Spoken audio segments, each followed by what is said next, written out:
So I'm gonna let you in on a little bit of a secret.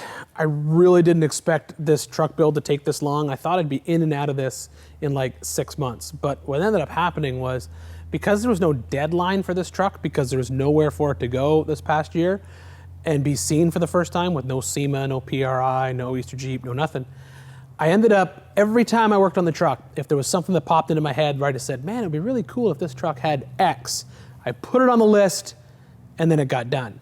Now, in the end, I know it's gonna be well worth it because the truck's gonna have everything I've ever dreamed of having in any of my off-road rigs, even if it did cost me an extra couple months worth of build time. I think in the long run, it'll definitely be worth it.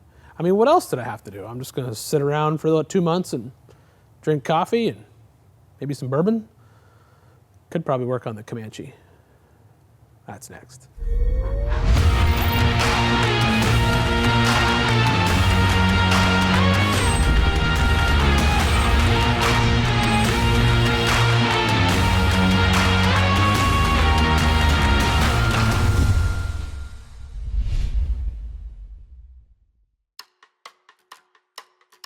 Today it's going to be all about plumbing on the bad old wagon. I'm going to start with two of the biggest pieces, the radiator and the intercooler. Now these are universal items that I picked up from Summit Racing. I chose these because I'm pretty sure they are going to fit the best. The bottom bracket is really simple, but it does mean I got to fire up my fast cut CNC to cut it out.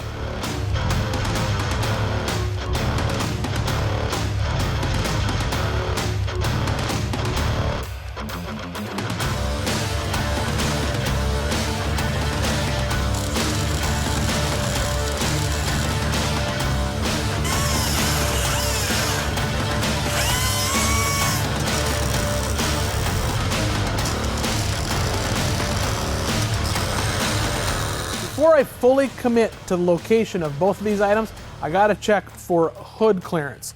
And with the hood in place, I can see that I have plenty of room. So I can start building some boost tubes.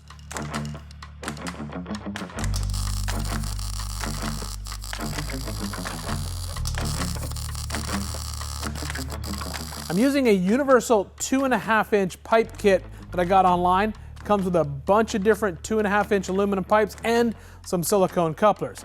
Once I get them cut, cleaned, I will then roll a lip into each tube to ensure a good, strong seal when it's locked into the coupler with the clamp.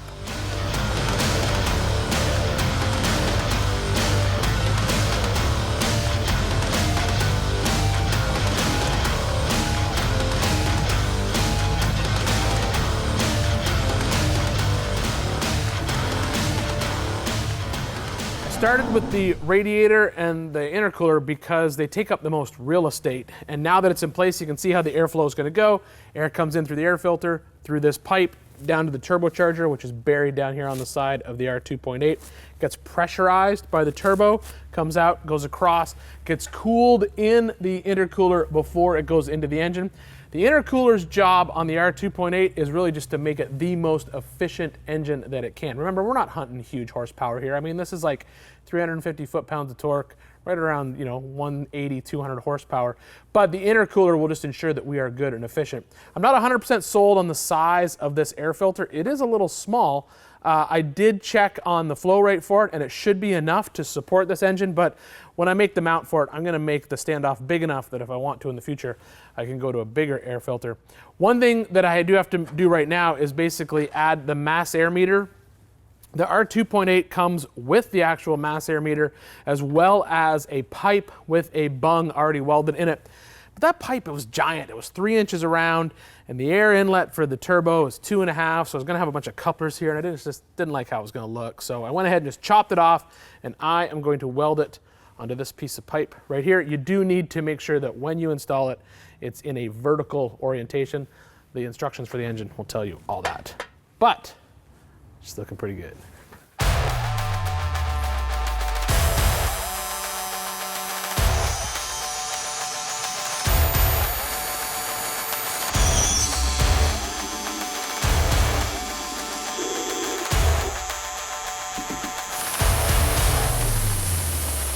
While I've got my Rebel AC/DC doing work, this is a good time to make the required changes to my radiator.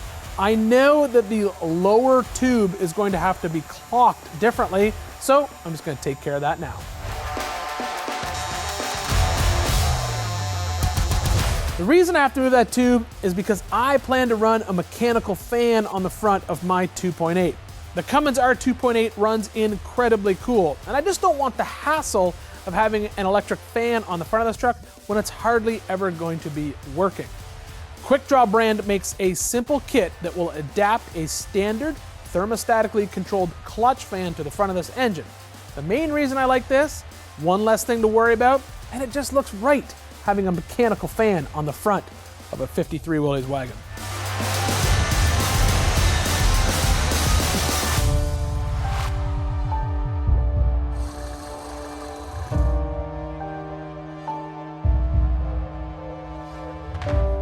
For the upper mount, I'm going with the old saying that if you can make one part do multiple jobs, well, you're winning. And in this case, the intercooler, radiator, power steering cooler, and AC condenser are all gonna mount using one simple lightweight bracket.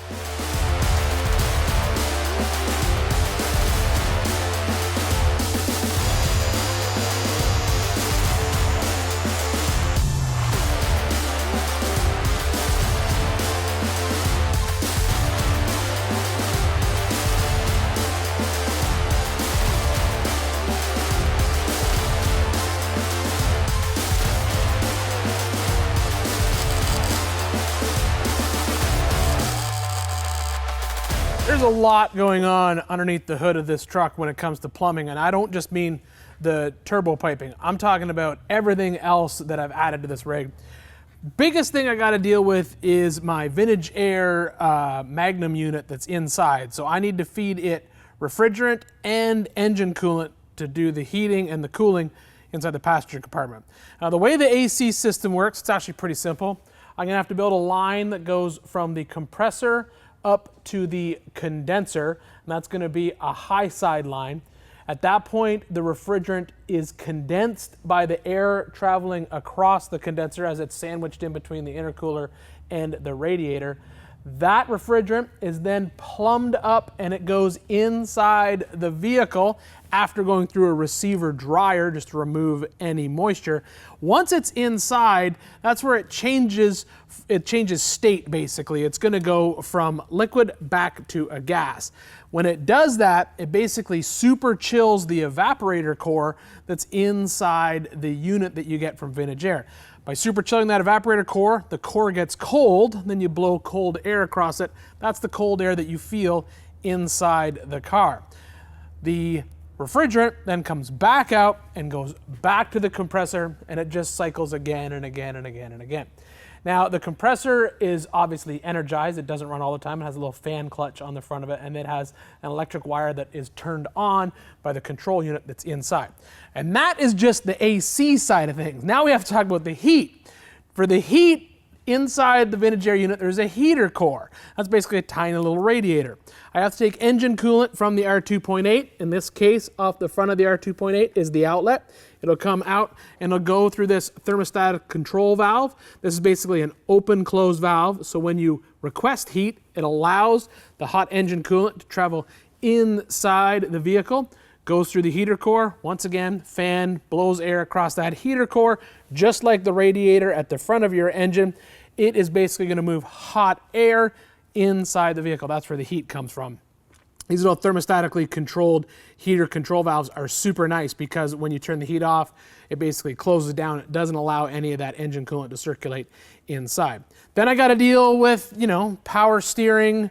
I gotta get the reservoir mounted and go down. For all this AC and heat, I'm gonna have to put a bulkhead connection up there on top. I've already got my vacuum line hooked up to the vacuum booster. The Cummins R2.8 comes with a small vacuum pump that's driven off the engine. That way you can retain the vacuum assist brakes if you've swapped out a gas engine for this diesel engine. I chose this just because it works really well with my pedal assembly. And then I think then I gotta do steering lines. I gotta come off the power steering pump over to the steering gear, return back from the steering gear, go through the steering cooler that's mounted at the front. You saw me include that on the bracket for the AC condenser. And then I think the plumbing is done. Or at least the engine plumbing. I mean, I still got to do brake lines and some diff vents and some odds and ends like that. But I'm going to start with this heater control valve, and then it's just a whole bunch of lines.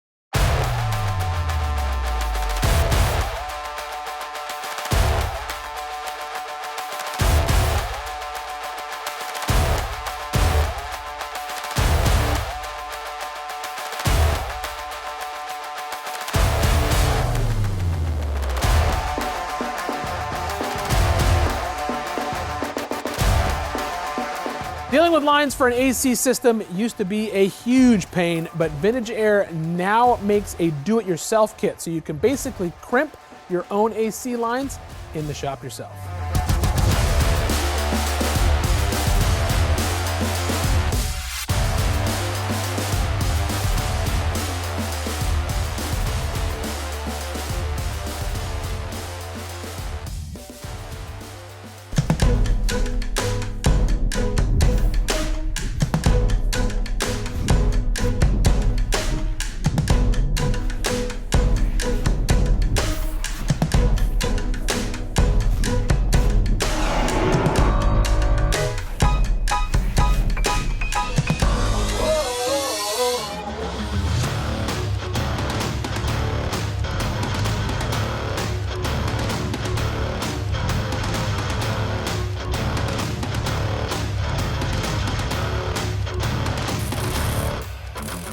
Last piece of plumbing I have to deal with is the fuel filler hose for my TJ tank that I mounted underneath the rear of the body, and then I can start adding fluids to everything.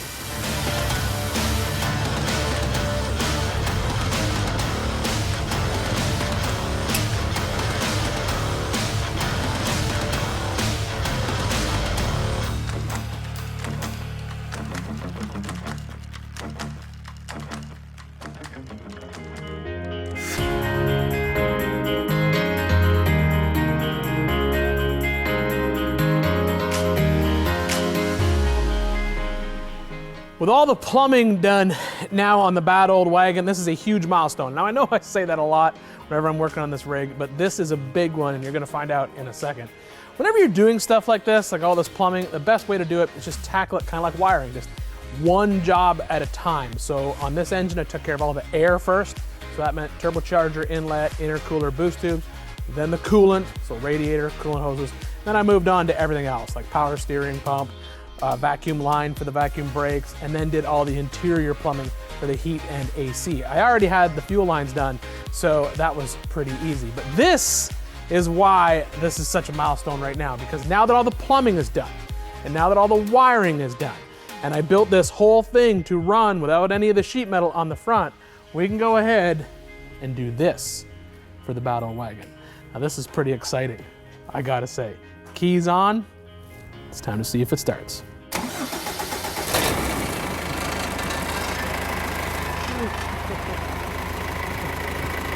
You know, that is pretty awesome right there.